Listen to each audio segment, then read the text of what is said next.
My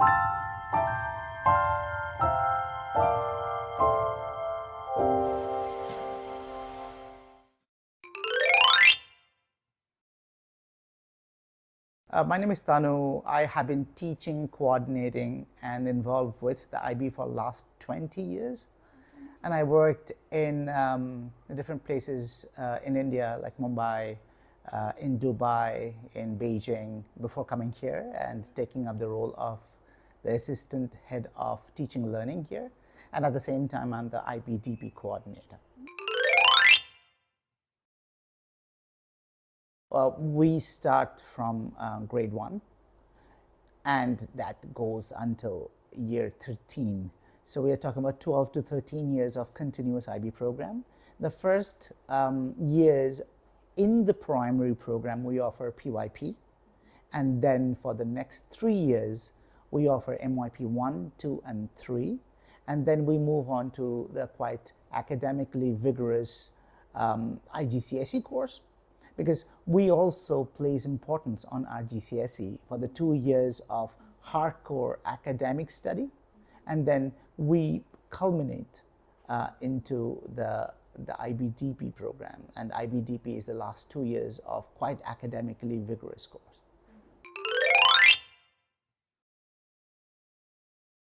The general curriculum are, if you look at, first of all, is, I'm going to say, IB curriculum covers a lot of breadth. So if you compare the curriculum with the traditional curriculum, for example, A level or AP level, the students are required to study a quite focused group of subjects. But in IBDP, the students can study a wide variety of subjects. That gives the student opportunity to get into different fields and make a connection with different subjects. Now, if you look at today's world, physics it doesn't work in isolation. Physics is related with so many other subjects. The student here at Uplands get an opportunity to kind of making that kind of explicit link to different subjects. They would, look at music and maybe link it with mathematics. Right? And there's a correlation in notations, in kind of repetition. So they pick up DT, for example, design, and then link it with maybe some other subjects. They think of like design thinking, then apply design thinking into their personal practices as well. So this is one of the unique things IB would help students to look at and explore different pieces altogether, which are very important in today's world. I think that IB came up with the approaches to teaching and approaches to learning, and few of those areas are thinking skills. Okay, and thinking skills could be subdivided into 3 parts. One is critical thinking, one is creative thinking, one is transfer. Then IB also helps students to develop their social thinking, the social skills as well. Right? That's important. Research skill, communication skill, those are the skills are very important for the development of student, and then apply those skills to kind of counter the real world after they pass. So imagine a student had just graduated the IB, moving into the university, but they have the social skill, and they can make connection. And as you know, all the startups that's happening, that requires that kind of communication and social skill to convince their ideas. If a student just keeps all the ideas by himself, he'll not be able to communicate their idea. It's important, the pitching skill, that you go out there and pitch your idea. I think IB develops that skill over the years in MYP, in PYP, and the DP as well.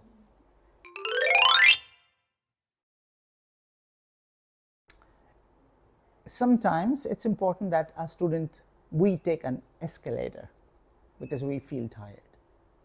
But if we take the escalator, we sometimes get lazy as well. We need to keep ourselves fit. We should not take an easy access.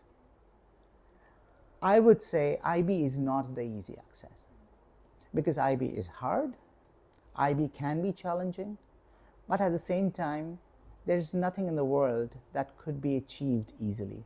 And if someone achieves it, that's not real.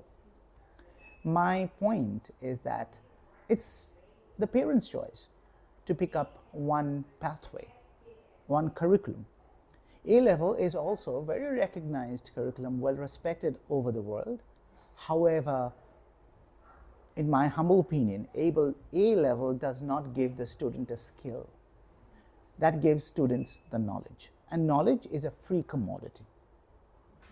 IB would give them the skills to understand the knowledge and apply the knowledge into a different situation.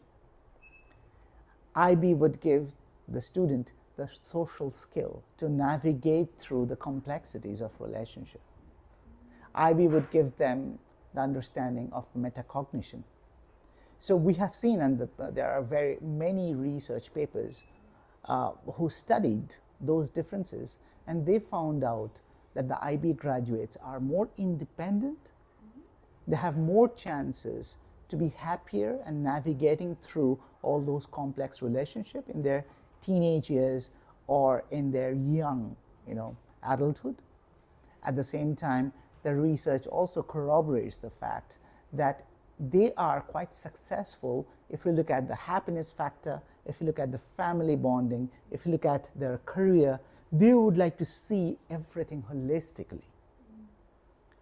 However, the very knowledge-driven curriculum, they might be successful in learning one subject, but their thought process will not allow them to think beyond that subject. And this is not what I am saying. I have 20 years of teaching and the subjects, and 20 years of experience of visiting other schools, evaluating other schools, and giving workshops in Europe, in Australia, and different parts of Asia, because I am the IBIN member, so I work with IB to offer those workshops. And I go to schools for evaluation and authorization.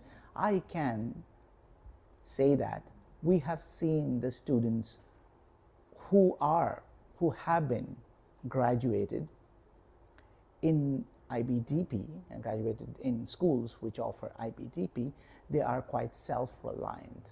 They understand the world in a different lens. Okay, thanks.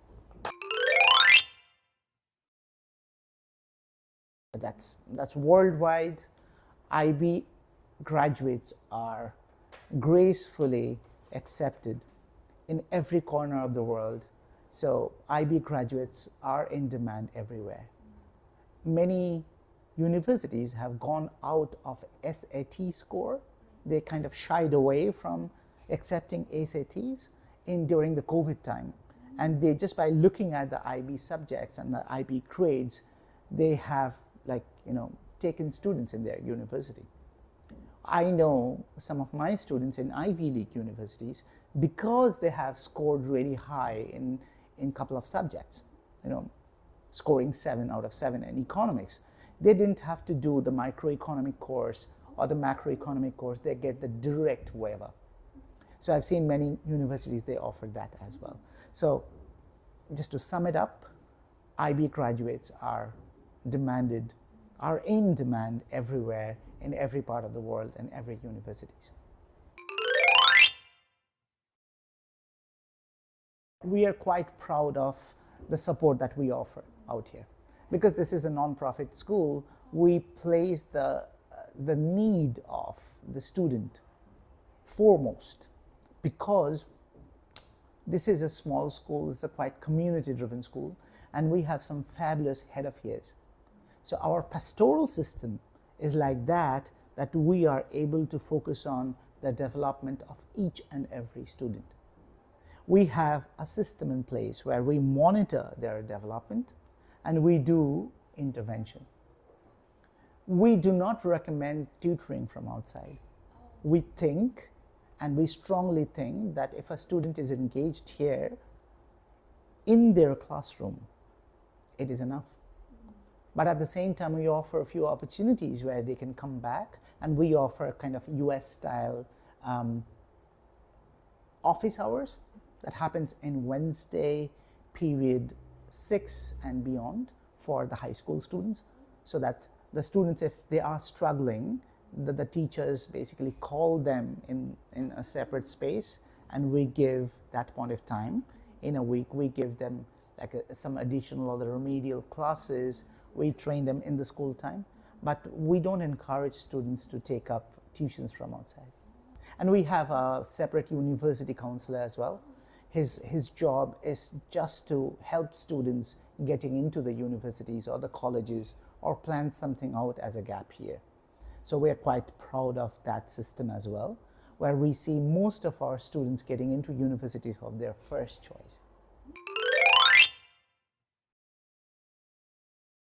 So many, last 20 years. Any example? Okay, I'm going to give examples of a few students. One of the Italian students, fresh from, southern Italy, came here with not that much. And I have seen him transforming in just 2 years. 2 years.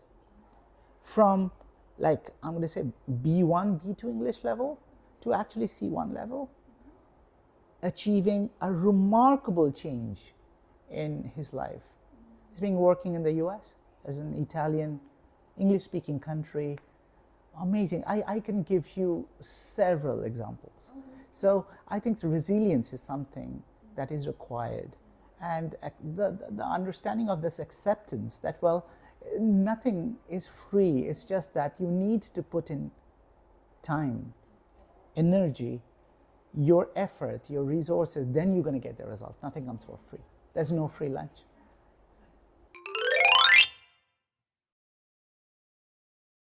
I think that Malaysia is safe enough. This is one of the safest countries in this region.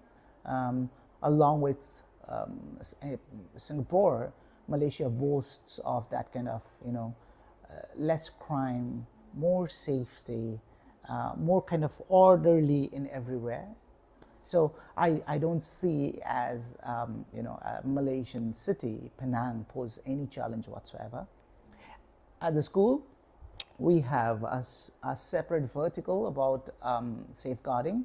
So we have a safeguarding lead, the safeguarding coordinator, and then we have the members of the staff and the leadership team actively looking for those kind of safeguarding issues.